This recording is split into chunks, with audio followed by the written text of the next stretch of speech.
Good morning everyone, আমি সৌমি আর আমার চ্যানেলের আরও একটি নতুন ব্লগে আপনাদের সবাইকে স্বাগত। কেমন আছেন আপনারা? আমি আশা করব আপনারা ভীষণ ভালো আছেন, একদম আমার মতন ভালো আছেন। কারণ আমি বিয়েবাড়ির আনন্দ এখনও কাটিয়ে উঠতে পারিনি, বিয়েবাড়ি থেকে চলে এসেছি। আর সেই আনন্দ কিন্তু আমার মন থেকে এখনও যায়নি। প্রত্যেকবার ভিডিও স্ক্রোল করে দেখছি, নিজের ফটোগুলো দেখছি, আমি খুবই আনন্দে আছি। বাই দ্য ওয়ে, আজকে রবিবার আর এখন না ঘড়িতে প্রায় 9টা বাজে। সকালে সমস্ত কাজকর্ম যেমন কমপ্লিট করেছি, তবে যেহেতু শীত পড়েছে আর হঠাৎ করেই শীত পড়েছে, কিছুদিন আগে অবধিও মানে 4-5 দিন আগে অবধি শীত পড়েছিল, আর এখন শীতের বাবা মা 14 গোষ্ঠী চলে এসেছে। হঠাৎ ঠান্ডাটা পড়াতে একটু বেলায় ঘুম থেকে উঠেছি, আর বেলায় ঘুম থেকে উঠে যেভাবে আমি গুছিয়ে কাজকর্মগুলো করলাম সেগুলো আপনাদের সাথে শেয়ার করব। তো উঠে সমস্ত কাজ যেগুলো সকালের কাজ থাকে সেই সমস্ত কাজকর্ম কমপ্লিট করে বাসি কাজ, কেটে জল দেওয়া, ঘরদোর ঝাড় দেওয়া, মোছা, জামা কাপড় কাচা থেকে সমস্ত কিছু কমপ্লিট করে আমি ঠাকুরকেও জল দিয়ে নিয়েছিলাম, মানে পুজো দিয়ে নিয়েছিলাম। আর তারপরে নিজের জন্য 1 কাপ চা বসালাম। তো অলরেডি তমালের জন্য 1 কাপ চা করে কিন্তু খেয়ে নিয়েছিল, কারণ আমার তো একটু দেরি হতো আর তমালের আজকে একটু তাড়াতাড়ি বেরোনোর আছে। তো তমাল বেরোবে বলে ওর মতন চাটা করে খেয়ে নিয়েছিল। আর আমার যেহেতু উঠতে দেরি হয়েছে, তাই নিঃশ্বাস নেবার তো সময় আজকে বেশ কম থাকবে, তাই একটু হুটোপাটি করে কাজ করছিলাম, যাতে সব কাজ আমি একদম সময়ের মধ্যে শেষ করতে পারি। না হলেই তো ব্লান্ডার, একটু বেলা হয়ে গেলেই তো আর ভালো লাগে না কিছু। তার মধ্যে আবার শীতের বেলা, খুব তাড়াতাড়ি সন্ধ্যা হয়ে যায়। তো বাবুইয়ের আজকে সকালে একটা পড়া থাকে, আপনারা তো সেটা জানেনই। ও সকাল 6:30টায় বেরিয়ে গিয়েছিল, আর আমি ব্লান্ডারটা ওখানেই করেছি। ওকে দরজাটা বন্ধ করে দিয়ে আমি ভাবলাম একটুখানি শুয়ে নিয়ে উঠি। তো ডাইরেক্ট একেবারে 7:30 বেজে গিয়েছিল। তো যাই হোক, আমি বাবুইকে খেতে দিয়ে দিলাম, আর এদিকে তমালও না বেরিয়ে গিয়েছিল, মানে ও ওর কাজে যাবে। আর যাবার আগে আমাকে বলছিল, অ্যাকচুয়ালি গতকাল আমার বিবাহবার্ষিকী ছিল, তো তমালের শরীরটা হঠাৎ খারাপ হয়ে যাওয়ায় আমাকে, মানে ও শপিং করাতে নিয়ে যেতে পারেনি। তো হঠাৎ আমাকে বলল, তুমি কি যেটা আমি কিনতে চাইছিলাম সেটা কিনবে নাকি একটা সোনার গহনা করবে? আর আমি তো ডানা লাগিয়ে উড়ে গেলাম সোনার গহনা শুনে। বললো ঠিক আছে, তবে এখন না, কিছুদিন পরে দেবো। আবার একটুখানি মনটা মরা হয়ে গেল। যাই হোক, সেসব পরের কথা। তমাল বেরিয়ে গেল তমালের কাজে, আর বাবুয়ের আরও একটা আজকে পড়া ছিল, তো সেই পড়ার জন্য ও বেরিয়ে গেল। আর আমার পায়ের ব্যথা কমে তো নেই, উল্টে একটা অন্য জায়গায় পায়ে ব্যথা হয়ে গেছে, সেই জন্য ল্যাংড়ানো পায়ের আর এখনও কমেনি। তো যাই হোক, আমি বাবুই বেরিয়ে যাওয়ার পর, মানে ওকে তো আগে খেতে দিয়ে দিয়েছিলাম রুটি দিয়ে, আর আমিও একটু মুড়ি তরকারি নিয়ে বসে গেলাম। জোর খিদে পেয়েছে, একটু তো বেলা হয়েই গেছে, চা খাওয়াটা খানিকক্ষণ আগে হয়ে গিয়েছিল, আর আমি একটুখানি মুড়ি তরকারি নিয়ে বসে পড়লাম।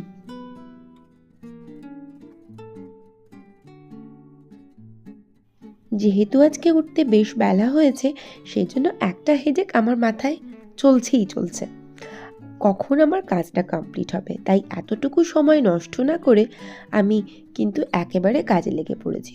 তো সকালের ওই যে বললাম কাজগুলো কমপ্লিট করেছি, আর তারপরে না একে একে আমি খাবার খেয়ে বাসনগুলো মেজে নিচ্ছিলাম। আমি প্রায় দিনই বলি, সকালে ঘুম থেকে উঠলে একটা সমস্ত কিছু কাজের মধ্যে একটা সুন্দর বাঁধন থাকে, আর বেলায় ঘুম থেকে ওঠা মানেই সব ব্লান্ডার। তো এইদিকে একটা একটা করে কাজ কমপ্লিট হচ্ছিল, আর তাই বাসনগুলো ভাবলাম আগে মাজবো। আর এই কদিন যেহেতু ঘরে ছিলাম না, তো ঘরে তো ধুলোবালি একটু পড়েইছে, যদিও বা জানালা দরজা বন্ধ ছিল, তাও আমার তো একটা স্যাটিসফ্যাকশন আছে নাকি।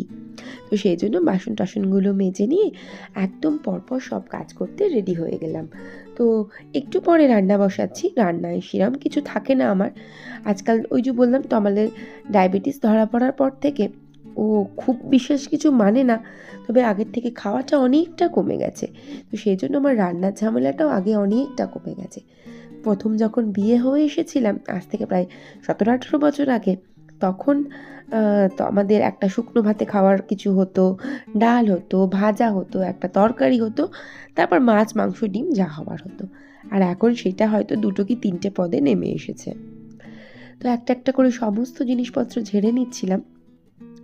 ওই যে বললাম হালকা ফালকা তো ধুলো পড়েইছে, আর গাছগুলোরও একটু যত্ন নেওয়া প্রয়োজন। আমি মানে বেরোনোর আগেও, মানে বিয়েবাড়ি যাওয়ার আগেও বেশ কদিন আগে গাছগুলোর জল ফল চেঞ্জ করেছিলাম। তো আজকে আমি একদম ডিসাইডেড যে না, আমি সমস্ত গাছ ফাছগুলো মানে ইনডোর গাছগুলো একটু যত্ন করব। আর আমি না গত 2-3 বছর ধরে খেয়াল করছি, আমি শীত আসতেই যেই ঠিক করেই ছাদে গাছ বসাবো বা গাছগুলোর যত্ন নেব, কিছু না কিছু একটা সমস্যা কিন্তু আমার ঘটতেই থাকে। যেমন বছর 2 আগে আমি একবার পুড়ে গেলাম, তারপরে না বছর 2 না, বছর 3 আগে মানে তারপরে আমার একটা অপারেশন হলো এই বছর, তারপরে তারও আগের বছর কিছু না কিছু একটা চলছে। পাইলসের একটা সমস্যা হয়েছিল, এবছর হয়ে গেল পায়ের চোট, কিছু না কিছু চলতেই থাকে। তো যাই হোক, আমি না মনে মনে ভেবেছি আর মুখে বলবো না যে গাছ বসাবো, যা করার করেই ফেলবো। এই বছরেও হয়তো আমার আর গাঁদা গাছ বসানোর হবেও না, কারণ সিজন প্রায়, মানে অনেকের গাঁদা গাছে গাঁদা ফুল হয়তো ফুটেই গেছে, আর সে জায়গায় আমি এখনও গাছই বসাইনি, কি আর করব। তো ভাবলাম যে কটা গাছ আছে সেইগুলোকেই যত্ন আত্তি করবো। তো যাই হোক, এদিকে আমি একেবারে ওই যে বললাম ঝটপট করে সব কাজ করছিলাম। তো সেজন্য ঝাড়াঝুড়ি সব করে নিলাম, বড় ঘরের খাটফাটগুলোও ছেড়েছিলাম, যেগুলো সব তো আর মানে ক্যামেরায় দেখানো যায় না না। আর বাকি যা যা ঝাড়াঝুড়ি ছিল, ড্রেসিং টেবিল দিয়ে, ওই ওয়ার্ড্রোবের ওখানটা দিয়ে, আমার আলমারিটা, আয়না, সব কিছু একটু পরিষ্কার পরিচ্ছন্ন করে বাবুয়ের বুক শেলফটা ভাবলাম ঝেড়ে দিই। ও গুছিয়ে রাখে, কিন্তু ঝাড়াঝুড়িটা না খুব একটা করে না। মানে অ্যাকচুয়ালি তো দিনের শেষে ভীষণ দুষ্টু না, কথা শুনতে চায় না। তো যাই হোক, আমি সব একটা একটা করে জিনিসপত্র ঝেড়ে নিচ্ছিলাম। আর বাবুই না বইগুলো গুছিয়েছিল, তবে ব্যাগের মধ্যেও কিছু বই ছিল, আর কিছু দুটো ব্যাগও বাইরে পড়েছিল। আর ল্যাপটপটা তো প্রায় দিনই খাটে পড়ে থাকছে, বা মানে কোথায় না কোথাও থাকছে। তো যাই হোক, আমি ভাবলাম সবটাই একেবারে সুন্দর করে পাই টু পাই গুছিয়ে ফেলি। তো সব জিনিসপত্র ঝাড়াঝুড়ি করে, আর এদিকে বললাম যে রান্নারও একটা ব্যাপার আছে, সেই রান্না বান্নাগুলো সব একটা একটা করে কমপ্লিট করব। আর একটা জিনিস দেখলাম, বাবুয়ের ঘরে যে গাছটা রেখেছিলাম, গাছের পাতাগুলো না কেমন ইয়েলোইশ হয়ে গেছে। তো সেটাও ভাবলাম একটু ঠিকঠাক করে চেঞ্জ করি। ওই যে বললাম মানে বিয়ে বাড়ি যাওয়ার আগে বেশ 3-4 দিন 5 দিন আগে আমি টবের জলগুলো চেঞ্জ করেছি, বা তারও আগে, কি জানি পারফেক্ট মনে নেই। তো সেই জলফলগুলো ভাবলাম একটা একটা করে সব চেঞ্জ করি। তো বাবুয়ের বুকশেলফ ফুকশেলফ সব গোছালাম, আর এদিকে না ওর মানে খাটের পাশে যে টেবিলটার উপর একটু জিনিসপত্রগুলো গুছিয়ে রাখি, ওখানেও দেখলাম বেজায় ধুলো পড়েছে। তো সেই সমস্ত টুলোগুলো একটু আমি ঝেড়ে ঝুড়ে দিচ্ছিলাম। আর মোমবাতিগুলোতেও দেখি ধুলো পড়ে। আর অ্যাকচুয়ালি ধুলো তো আর বলে পড়বে না যে আমি মোমবাতি আমার গায়ে পড়িস না, ধুলোকে বললো ধুলো পড়লো না, ব্যাপারটা তো তা নয় না, সবই তো ধুলো পড়ে। তো যাই হোক, সব একটা একটা করে ভালো করে আমি পরিষ্কার করে দিচ্ছিলাম। আর এরপরে ওই বুকশেলফের এদিকটাও একটু পরিষ্কার করছিলাম। রান্না করার জন্য মনটা কিন্তু চটপট করছে, বেশ বেলা হয়ে গেছে। আর এদিকে বাবুই পড়তে গেছে, এখনও ফেরেনি। আর আমি এটা জানি, বাবুই পড়ে এসে না সামনে যে আমাদের মাঠটা আছে, ওই মাঠে ব্যাডমিন্টনের কোর্ট কাটা হচ্ছে, আমি দূর থেকে দেখেছি। ও যদি দেখে এসে ওই কাজটা তখনও চলছে, ও দৌড়ে চলে যাবে মাঠে। তো একটুখানি এদিকে করলাম কি, সমস্ত গাছগুলোতে, মানে আমার যত ইনডোর গাছ আছে সেই ইনডোর প্লান্টগুলোতে আমি ওই জলগুলো সেট করছিলাম। একটু জল স্প্রে করলাম, ধুলো ধুলো মতন পড়েছিল পাতাগুলো, সব একটা একটা করে গাছ আমি সুন্দর করে গুছিয়ে নিচ্ছিলাম। আর জল দিয়ে যখন গাছগুলো ধুলোগুলো ধুয়ে দেওয়া হয়, এত সুন্দর দেখতে লাগে। আর এদিকে রান্নাঘরের মানি প্লান্টটাও একটু ভালো করে ধুয়ে জলগুলো আমি সব চেঞ্জ করে দেবো।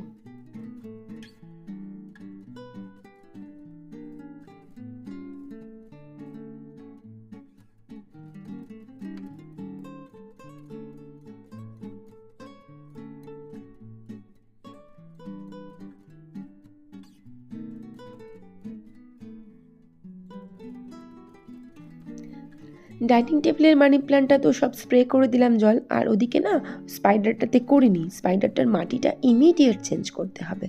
তো যাই হোক, এদিকে আমি ফ্রিজ থেকে আনাজপত্রগুলো বার করে নিচ্ছিলাম। ওই যে বললাম রান্না আছে হালকা ফুলকা, ফ্রিজে একটু ডাল আছে, মসুরির ডাল, তো সেই ডালটা করব, মানে ডালটা গরম করে নিলেই হয়ে যাবে, ডালের আর ঝামেলা থাকবে না। আর এদিকে আমি চালটা বার করে নিলাম। কুনকে করে চাল মাপতে আমার খুব ভালো লাগে, আর এই কুনকেটা প্রায় আমি যতদিন সংসার করছি ততদিনের কুনকে। এদিকে আনাজপত্রগুলো সব একটা একটা করে কেটে নিই। কপিটা কাটছি কারণ কপি দিয়ে আলু দিয়ে মাছ দিয়ে একটা পাতলা করে ঝোল করব, আর হচ্ছে বেগুন ভাজবো। তো এখন না নতুন আলু উঠে গেছে। আমি যখন ছোট ছিলাম নতুন আলু আমি মোটেই ভালোবাসতাম না। ছোটো বলা ভুল হবে, আমি হয়তো গত বছর তার আগের বছরও নতুন আলু ভালোবাসতাম না। রিসেন্ট মানে গত বছর থেকেই আমি খেয়াল করেছি যে আমার নতুন আলুর প্রতি ভালোবাসাটা খুব অতিরিক্ত না হলেও মানে কি বলবো, খারাপ লাগে না আর আগের মতো। তো যাই হোক, আনাজপত্র সব কেটে নিলাম আর প্রথমে বেগুনগুলো সব ভেজে নিচ্ছিলাম। তো বেগুনটা ভেজে সেগুলো তুলে নেব। আর জানি বেগুন ভাজা গরম গরম ভালো লাগে, পরে ভাবলাম দূর মাইক্রোওভেনে একটুখানি গরম করে দেব। তো বেগুনগুলো ভেজে তুলে নিয়ে মাছের ঝোলের জন্য কপিগুলোকে ভেজে নেব প্রথমে, আর তারপরে যেমন মাছের ঝোল করে আর কি, হালকা ফুলকা করে একটু মাছের ঝোল করে নেব। তবে ফ্রিজ থেকে মাছ বার করতে আমি ভুলে গেছি। আনাজপত্র বার করেছি, বাট মাছ বার করতে ভুলে গেছি। তো মাছগুলো একটু বার করে নিই, আর কপিটা ভেজে তোলার পর মাছগুলো টুকটুক করে ভেজে নেব। আর রান্না ওই যে বললাম একদম হালকা ফুলকা একটা ঝোল মাছের।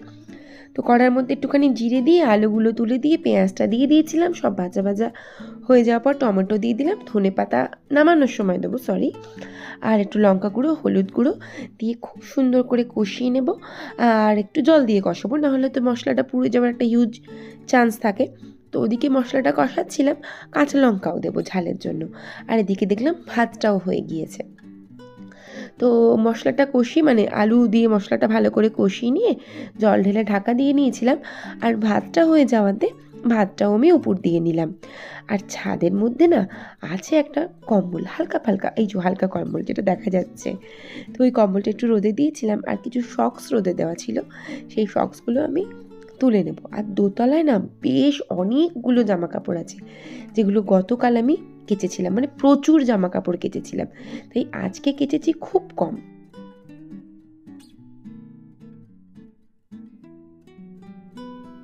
ছাদে কিন্তু একটা বেশ সুন্দর রোদ আছে, তবে আমার দাঁড়ানোর সময় নেই।